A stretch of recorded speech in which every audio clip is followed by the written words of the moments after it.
નમસ્કાર.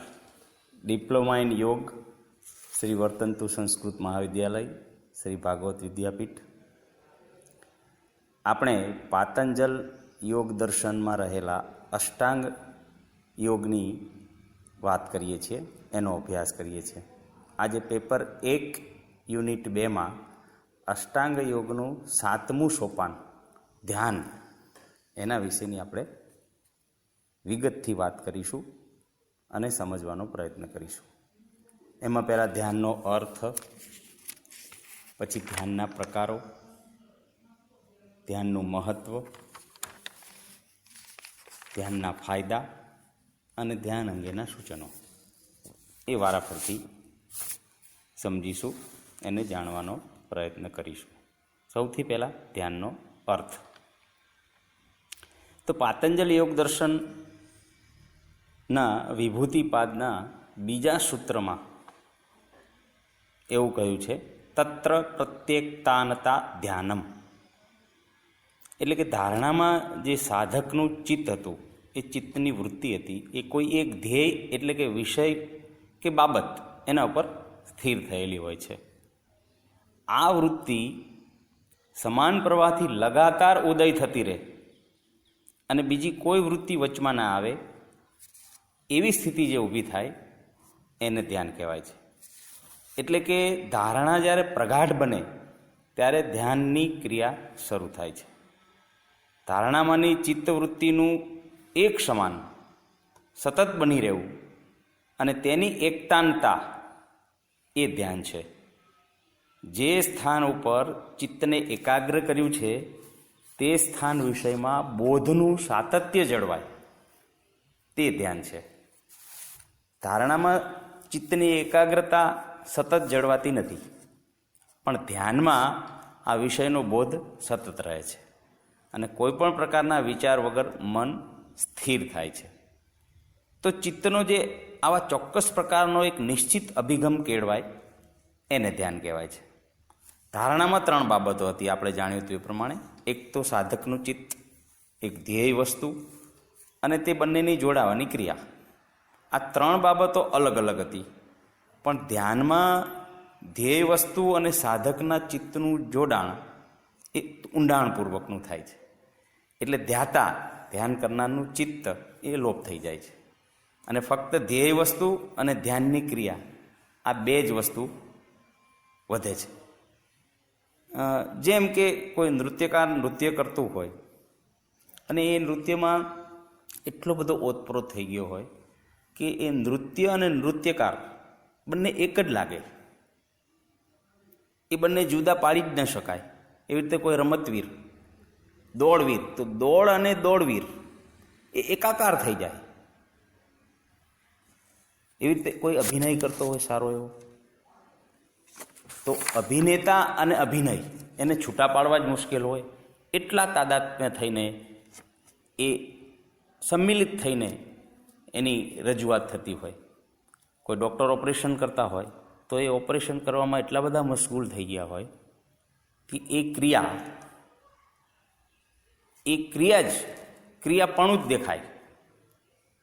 એવી રીતે ધ્યાન અને ધ્યાન કરનાર ધ્યાની, એ ધ્યાન કરનાર ધ્યાનમાં લીન થઈ જાય. આપણે વાતચીતમાં ઘણીવાર કહેતા હોઈએ છીએ કે ધ્યાનથી કરજે, ધ્યાનથી વાહન ચલાવજે, ધ્યાનથી પકડજો. ચીકણું હોય, લપસી જવા એવું હોય ત્યારે ધ્યાનથી ડગલું મૂકજો, ધ્યાનથી મારી વાત સાંભળો, કામમાં ધ્યાન રાખો. હિન્દીમાં કહે છે ને, મેરી બાત કાન ખોલ કે સુન લો.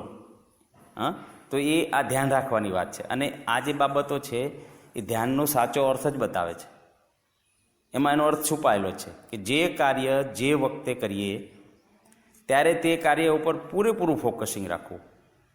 એ વખતે ઇન્દ્રિયો, મન, વૃત્તિઓ આ બધું વચ્ચે ના આવે, એનો ખ્યાલ રાખવો. અને કર્તા અને કર્મ એકબીજામાં ઓતપ્રોત થઈ જાય, કર્તા છે જ નહીં, માત્ર કર્તાપણું છે, એટલે કે કર્મ જ છે, એવી સ્થિતિ થાય. એ કર્મયોગીની સ્થિતિ છે અને એ એક ધ્યાનનું નાનું સ્વરૂપ છે. ધ્યાનમાં બેસીને ચિત્ત એકાગ્ર કરીને કર્મયોગી બની શકાય છે. એ પ્રમાણે પ્રાર્થના, ઉપાસના, યોગ, ભક્તિ, સંન્યાસ આ બધા પણ ધ્યાનના માર્ગો છે. ધ્યાનમાં શરૂઆતમાં વિચારોના પ્રવાહનું અવલોકન કરવાનું હોય છે, પણ વિચારોને આપણા ઉપર પ્રભાવી થવા દેવાનો હોતો નથી. પછી આગળ જતાં એ મૌન, નિર્વિચાર અને શુદ્ધાવસ્થા સુધી પહોંચે છે. ખરેખર તો મનનું વિપરીતપણું એ જ સમસ્યાનું મૂળ છે. આપણે જેને સમસ્યા કહીએ છીએ એ મનનો પ્રતિધ્વનિ છે, પ્રતિધ્વનિ અથવા પ્રતિબિંબ. એની સાથે લડવાનો પ્રયત્ન વ્યર્થ છે. એટલે મૂળમાંથી મનનું સમાધાન એ ધ્યાન છે. એટલે માની લો કે કોઈ વ્યક્તિનું પ્રતિબિંબ અરીસામાં પડતું હોય, વ્યક્તિ દૂર ઊભો હોય, એ ના દેખાતો હોય, પણ અરીસામાં પડતું પ્રતિબિંબ આપણને દેખાતું હોય. એ અરીસાને આપણે ફોડી નાખીએ એટલે કોઈ વ્યક્તિને આપણે મારી નાખ્યો નથી, એ એના પ્રતિબિંબને માર્યું છે. એટલે મન જે છે એ આ છે. એટલે એ મૂળમાં આપણે આઘાત કરવાનો છે. તો સમસ્યાઓ એ મનનું પ્રતિધ્વનિ છે. તો સમસ્યાઓ જ્યાંથી ઉત્પન્ન થાય છે ત્યાં મૂળને પકડવાનું છે, એવી વાત અહીંયા કરવામાં આવે છે. એટલે માત્ર આંખો બંધ કરીને ચોક્કસ મુદ્રામાં બેસવું એ ધ્યાન નથી. એ ધ્યાન માટેની બેઠકની તૈયારી છે. આસન પ્રાણાયામની જેમ ધ્યાન કરવાનું નથી હોતું. ધ્યાન તો આપોઆપ લાગતું હોય છે. ચોક્કસ અનુશાસન દ્વારા વિશેષ દિશામાં સાધક પોતાને લઈ જાય છે. સાવ અલગ જ જુદા જ પ્રકારના અનુભવ પ્રદેશમાં સાધક પ્રવેશ કરે છે. એને ધ્યાન લાગ્યું કહેવાય. આપણે વિચારો, લાગણીઓ, માન્યતાઓ, શ્રદ્ધા, અંધશ્રદ્ધા, તર્ક, અનુભવ એવા એક જાળામાં ગૂંચવાયેલા હોઈએ છીએ. એ જાળામાંથી બહાર નીકળીને કુદરતના વિરાટ જંગલમાં જાણે પ્રવેશ કર્યો હોય ને એવો અનુભવ થાય છે. હવે જે આ અંતરંગ યોગ છે, ધારણા, ધ્યાન, સમાધિ, એ બધું અનુભવજન્ય છે, અનુભવના વિષયો છે, વર્ણનના વિષય નથી. એટલે આ બધી બાબતો આપણને જલ્દી ના સમજાય. જેવી રીતે આપણે કોઈ મીઠાઈ ખાધી હોય અને ખૂબ જ આપણને આનો આનંદ આવ્યો હોય, સ્વાદ મળ્યો હોય, આપણે કોકને વર્ણવીને કહેવું હોય કે આટલું સરસ હતું, મને તો બહુ મજા આવી, તો એ આપણો પૂરો ભાવ એના સુધી નથી પહોંચવાનો જ્યાં સુધી એ મીઠાઈ એ સામેની વ્યક્તિ ખાઈને અનુભવ નહીં લે. જેવી રીતે સાયકલ ચલાવવાનું આપણે કોઈને કહીએ કે જુઓ પહેલાં આવી રીતે પગ મૂકવાનો, પછી સીટ ઉપર બેસવાનું, પછી એક પગ ઊંચો કરીને પેડલ મારવાનો, પણ એના કરતાં એને સીધો બેસાડી જ દેવામાં આવે અને જે એને અનુભવ થાય. એટલે વર્ણનથી અનુભવ કરવું, જણાવવું, એના કરતાં અનુભવથી એને જણાવવું એ વધારે યોગ્ય હોય છે. કોઈ સારું દ્રશ્ય જોયું હોય ને ગમે તેટલા વખાણ કરો, એ હુબહુ દ્રશ્ય સાંભળવાવાળી વ્યક્તિના મનમાં ઊભું નહીં થાય. એને એ દ્રશ્ય જ્યારે જોશે ત્યારે જ એને ખબર પડશે કે આ શું કહેતા હતા અને કેવું કહેતા હતા. તો આ બધી વસ્તુઓ વર્ણનની નથી અને એટલે જ આપણને જલ્દી સમજાતી નથી. કેમ કે કુદરતના નિયમોને સમજવાની આપણી સંપૂર્ણ દૃષ્ટિ હજી કેળવાઈ હોતી નથી. એટલે આપણે જે તથ્યો તારવ્યા હોય છે એ સંપૂર્ણ સત્ય નથી બની શકતા. શબ્દ જે છે એ ભાવ પ્રગટ કરવાનું સાધન ચોક્કસ છે, પણ એ સનાતન સત્યને પ્રગટ કરવા માટે પૂરેપૂરું કામમાં નથી આવતું. રજૂ કરનાર શબ્દોનો સહારો લઈને પ્રયત્ન કરે, પણ સાંભળનાર સુધી કહેનારનો પૂરેપૂરો ભાવ પહોંચતો નથી. એનું ઉત્તમ ઉદાહરણ શ્રીમદ ભગવદ્ ગીતા છે. કૃષ્ણએ પરમ સત્યને ઉત્તમ શબ્દો અને શૈલીમાં રજૂ કર્યું, પણ આપણે કેટલું સમજ્યા? ભગવાને રજૂ કરેલું જ્ઞાન દરેક વ્યક્તિ પોતાની મતિ, બુદ્ધિ અને સ્થિતિ અનુસાર જ મૂલવે છે. ભગવદ્ ગીતા વિશે એવું કહેવાય છે કે દરેક વ્યક્તિ દરેક શ્લોકનો પોતાની રીતે અલગ અલગ અર્થ કાઢે છે. એટલું જ નહીં, એક વ્યક્તિ દરેક વખતે એક જ શ્લોકનો અલગ અલગ અર્થ કાઢે છે. આ ધ્યાન યોગનો અનુભવ પણ એક પરમ સત્ય છે. એટલે જેને ધ્યાન લાગે છે એ તો ચૂપ જ થઈ જાય છે, એની તો બોલતી જ બંધ થઈ જાય છે. કયા શબ્દોથી વર્ણવવું એ જ એને સમજાતું નથી. કેમ કે સૃષ્ટિનો જે અદૃશ્ય ભાગ છે એ પરમાત્મા છે, એના દર્શન થઈ જાય છે. છતાં ઋષિમુનિઓએ પ્રયત્નો કર્યા છે એમની રીતે સમજાવવાના, અને એ બધા પ્રયત્નો આપણી સામે જ છે. અને જ્યાં સુધી આપણને અનુભવ ના થાય ત્યાં સુધી આ બધી બાબતોને સાચી માનીને આપણે ચાલવાનું છે. તો આ થયો ધ્યાનનો અર્થ. હવે આપણે ધ્યાનના પ્રકારો વિશે વાત કરીએ. તો સામાન્ય રીતે ધ્યાનના બે પ્રકાર પાડવામાં આવ્યા છે: સગુણ ધ્યાન અને નિર્ગુણ ધ્યાન. સગુણ ધ્યાનમાં જે ધ્યાનનો વિષય ત્રિગુણાત્મક હોય, એટલે કે વિષ્ણુ, અગ્નિ, સૂર્ય, પ્રતિમા એ વગેરેનું ધ્યાન ધરવું, એને સગુણ ધ્યાન કહેવાય છે. એમાંય 3 પ્રકાર છે. પહેલું પાદસ્થ ધ્યાન, એટલે કે ઈશ્વરના ચરણોનું કે સદગુરુના ચરણોનું ધ્યાન ધરવું, એને પાદસ્થ ધ્યાન કહેવાય છે.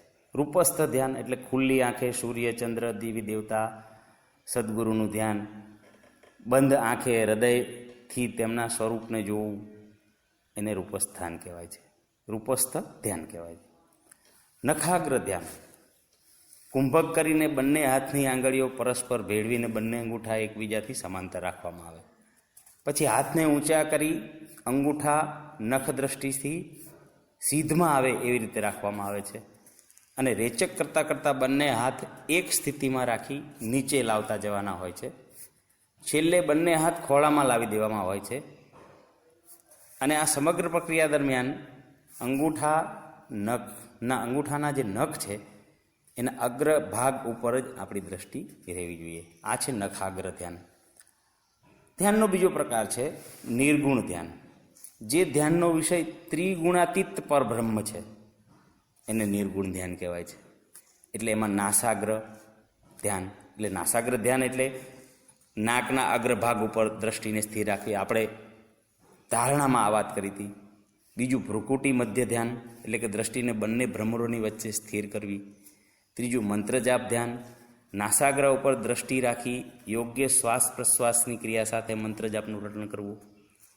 અને ચોથું છે શ્વાસ પ્રશ્વાસ ધ્યાન, એટલે કે મનને શ્વાસ પ્રશ્વાસ, આપણો જે શ્વાસ અને ઉચ્છ્વાસ છે એના ઉપર સ્થિર કરવું, એનું નિરીક્ષણ કરવું, એ છે શ્વાસ પ્રશ્વાસ ધ્યાન. તો આ થયા ધ્યાનના પ્રકારો. હવે આપણે ધ્યાનનું મહત્ત્વ સમજવાનો પ્રયત્ન કરીએ. તો આત્મજ્ઞાન પ્રાપ્ત કરવા માટે આત્મ સાક્ષાત્કાર જરૂરી છે. અને આત્મ સાક્ષાત્કાર એ ધ્યાન વડે જ થાય છે.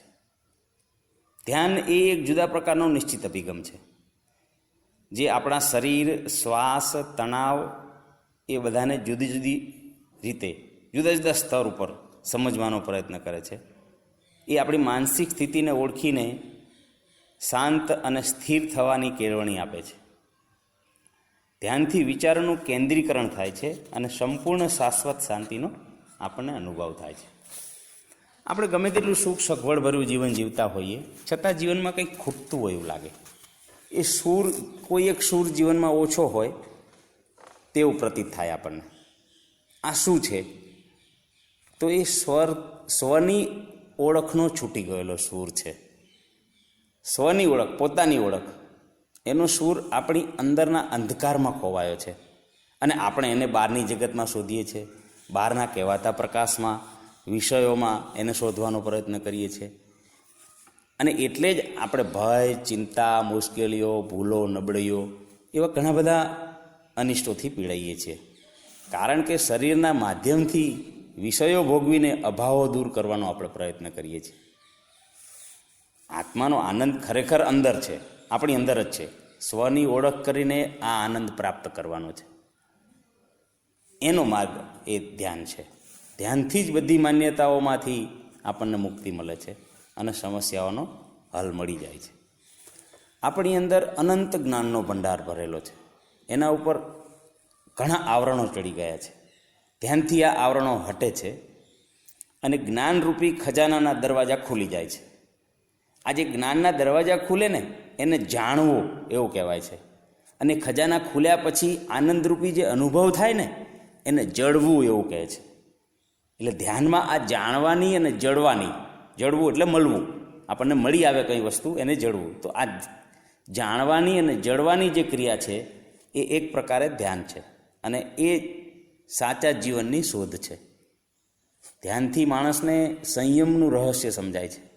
સતત પ્રવૃત્તિ તેમજ અવાજો વચ્ચે પણ આપણે રણની શાંતિનો અનુભવ કરી શકીએ અને ગહન શાંતિને એકાંતમાં પણ સતત પ્રવૃત્તિશીલ થઈ શકીએ ધ્યાનના સહારે. ધ્યાન મનુષ્યને નિર્વિચાર અને નિર્વિકાર બનાવે છે. પ્રકૃતિને જાણીને તેની સાથે અનુકૂલન સાધતા શીખવાડે છે અને બ્રહ્મ સાથેનું જોડાણ કરે છે. તે એક વિશિષ્ટ પરિસ્થિતિ છે, એટલે જ આપણે એને વર્ણનથી સમજી શકતા નથી. આધુનિક વિજ્ઞાન પણ ધ્યાનની વૈજ્ઞાનિકતા અને એની અસરોને સમર્થન આપે છે. ધ્યાન મગજની કાર્ય પદ્ધતિમાં ફેરફાર કરે છે અને હકારાત્મક અસરો જન્માવે છે. ધ્યાનથી હૃદયના ધબકારા નિયમિત બને છે, લોહીનું દબાણ નિયંત્રણમાં રહે છે, બુદ્ધિ તેમજ સર્જનાત્મક શક્તિઓનો વિકાસ થાય છે અને રોજબરોજની જિંદગીમાં મનુષ્ય સંતુલિત બને છે. આ બાબતો મનુષ્યના વિવિધ જૂથો ઉપર ધ્યાનના પ્રયોગો કરીને સિદ્ધ કરેલી છે. મેડિકલ સાયન્સની એક આધુનિક શાખા છે સાયકોન્યુરો ઇમ્યુનોલોજી. એ માન્યતા આપે છે કે ધ્યાનથી સકારાત્મક વિચારો આવે અને યોગ્ય અભિગમ કેળવાય એ માટેના જૈવ રસાયણોનો શરીરમાં સ્ત્રાવ થાય છે અને માનસિક રોગોની સમસ્યા હલ કરવામાં મદદરૂપ થાય છે. આપણે બીજા પેપરમાં જ્યારે અંતઃસ્ત્રાવી ગ્રંથિનો અભ્યાસ આવશે ત્યારે વિશેષ આના ઉપર વાત કરીશું કે કેવા પ્રકારના રસાયણો ઉત્પન્ન થાય છે અને કેવી રીતે આપણને મદદમાં આવે છે. હવે આપણે જોઈએ ધ્યાનના ફાયદાઓ. ફાયદા એ મહત્ત્વમાં જ ગણાય. તો પહેલાં શારીરિક ફાયદા, પછી માનસિક ફાયદા અને પછી આધ્યાત્મિક ફાયદા. તો પહેલાં શારીરિક ફાયદા. મગજના કોષોને પૂરતો આરામ મળે છે ધ્યાન કરવાથી, એટલે એની સક્રિયતા વધે છે મગજની. દેહધાર્મિક ક્રિયાઓ પર હકારાત્મક અસરો ઊભી થાય છે. અંતઃસ્ત્રાવી ગ્રંથિઓ યોગ્ય રીતે કામ કરે છે. લોહીનું દબાણ, અનિદ્રા, ધમનીનું કઠિનીકરણ, આ બધા રોગોમાંથી મુક્તિ મળે છે ધ્યાન કરવાથી. શરીરની નાડીઓ શુદ્ધ થાય છે અને શરીર પ્રફુલ્લિત અને હલકું બને છે. માનસિક ફાયદાઓમાં નકારાત્મક વિચારો, વૃત્તિઓ, લાગણીઓ બધું દૂર થાય છે. નિડરતા, ઉત્સાહ, દ્રઢ મનોબળ એવા ગુણો ખીલે છે. બુદ્ધિ, તર્ક, સ્મૃતિ આવી શક્તિઓમાં વધારો થાય છે. ડર, હતાશા, ડિપ્રેશન એવા માનસિક રોગો પણ દૂર થાય છે. અને ધ્યાન કરવાના આધ્યાત્મિક ફાયદા. સૌથી પહેલાં તો અહંકારનું આવરણ ઘટે છે. પ્રસન્નતા, પવિત્રતા, સૌમ્યતા, સ્થિરતા એના જેવા દૈવી ગુણોનો વિકાસ થાય છે. ચક્રો અને કુંડલિની જાગૃત થાય છે. આ ચક્રો કુંડલિની પણ આપણે પછી આવશે, એના વિશે પણ વિસ્તૃતમાં આપણે જાણકારી મેળવીશું. મનની સાચી સ્થિતિ જાણી શકાય છે. સમાધિમાં લીન થઈને પરમ સત્યને પામવાનો માર્ગ આપણને ધ્યાન દ્વારા મળે છે. તો આ થયા ધ્યાનના ફાયદા. ધ્યાન અંગેના સૂચનો.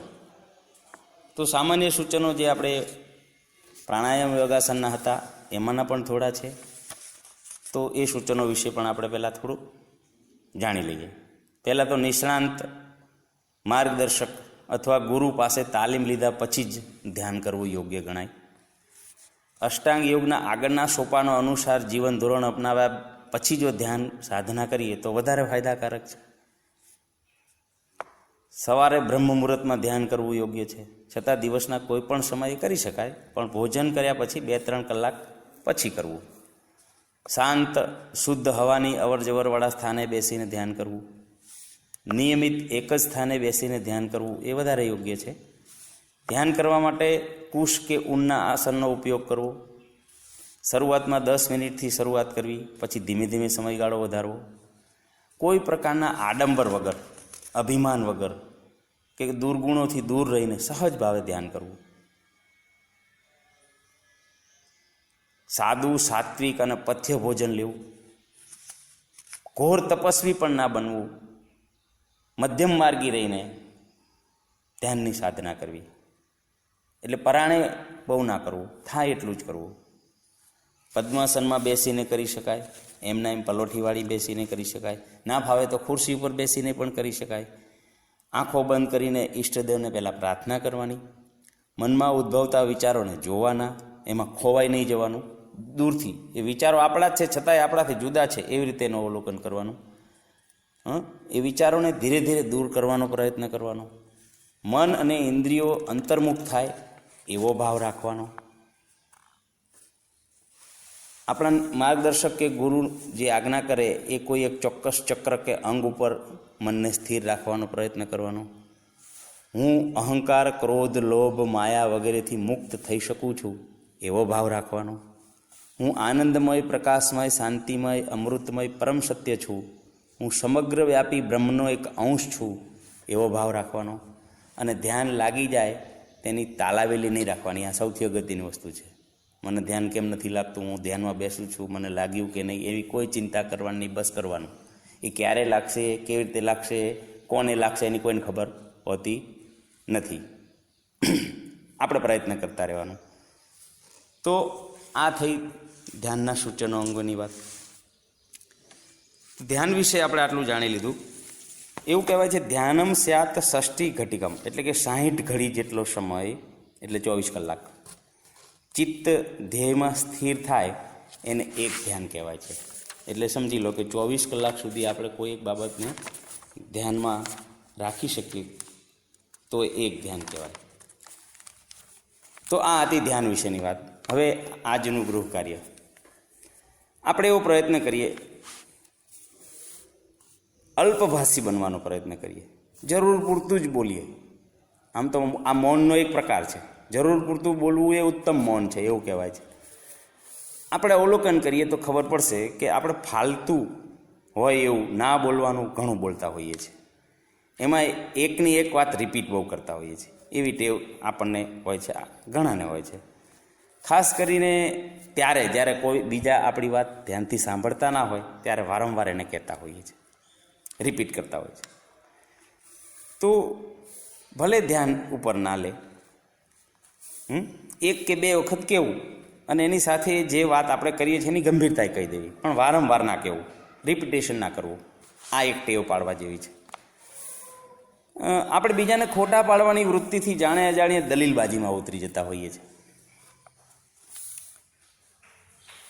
આપણને ઘણીવાર દલીલો કર્યા પછી એમ થતું હોય છે કે આની કોઈ જરૂર નથી. એવી બાબતો શોધીને એના પર નિયંત્રણ કરવાનો પ્રયત્ન કરીએ. હવે ઘણા એમ કહેશે કે સામેની વ્યક્તિની વાત જ એવી હોય છે કે આપણે ઉશ્કેરાઈ જઈએ અને દલીલબાજીમાં ઉતરી પડીએ. તો અહીં જ આપણે ધ્યાન આપવાનું છે કે એ ભલે જે કહેવું હોય કે ખોટી વાત કરે હોય, એના કરતાં બડાઈ ચડાઈને વાત કરે, પોતાના વધારે વખાણ કરે, આપણા પર પ્રભાવ પાડવાનો પ્રયત્ન કરે, પણ આપણે આપણી જે પ્રતિક્રિયા છે એનું રિમોટ આપણા હાથમાં રાખવાનું છે. ઓટો મોડ ઉપર નથી રાખવાનું કે એ કંઈક કરે ને આપણે સીધા શરૂ થઈ જઈએ. ના ચાલે એવું હોય ને તો યોગ્ય શબ્દોમાં, યોગ્ય રીતે, ધીરજથી, બને એટલું ટૂંકાણમાં આપણો મત એને એકાદ વખત આપી દેવો, પછી એને અવગણવું. આપણને એમ લાગે કે આ રીતે તો એના પર કંઈ અસર થતી નથી, તો ના થાય તો કંઈ નહીં, આપણે અસર પાડવીએ નથી. આપણે અસર પાડવા માટે છીએ નહીં. દલીલબાજીમાં ઉતરી પડવાને બદલે જે લોકો દલીલબાજી કરે છે એને મનોરંજનના સ્વરૂપમાં લેવું. એટલે કે આપણને મજા આવશે. હવે આપણે એને જવાબ નથી આપવાનો, આપણે એને ઉતારી નથી પાડવો. એ આપણને ઉતારી પાડવા અથવા તો આપણને કંઈક પ્રભાવમાં લાવવા માટે દલીલબાજી કરે છે એ સમજી લેવું અને પછી એને આનંદમાં લેવું, એને મનોરંજનના સ્વરૂપમાં લેવું. જો મજા આવશે, ગુસ્સો તો નહીં આવે, ઉપરથી આનંદ મળશે. એટલે યાદ રાખીએ કે દલીલબાજીથી કદાચ બીજાને ચૂપ કરી શકાય, પણ એનો જે અસંતોષ છે એ ક્યારેય દૂર નહીં કરી શકાય. દલીલબાજીથી બીજાના દિલ આપણે જીતી શકતા નથી. એટલે દલીલબાજીથી દૂર રહીએ, એવા પ્રયત્નો કરીએ. તો આજનું આ ધ્યાન વિશેનું જે આપણું 12મું વ્યાખ્યાન છે એને અહીં પૂરું કરીએ છીએ. તમે બધા ધ્યાનથી સાંભળજો અને મને ફીડબેક આપજો. દરેકને જય શ્રી કૃષ્ણ. નમસ્કાર.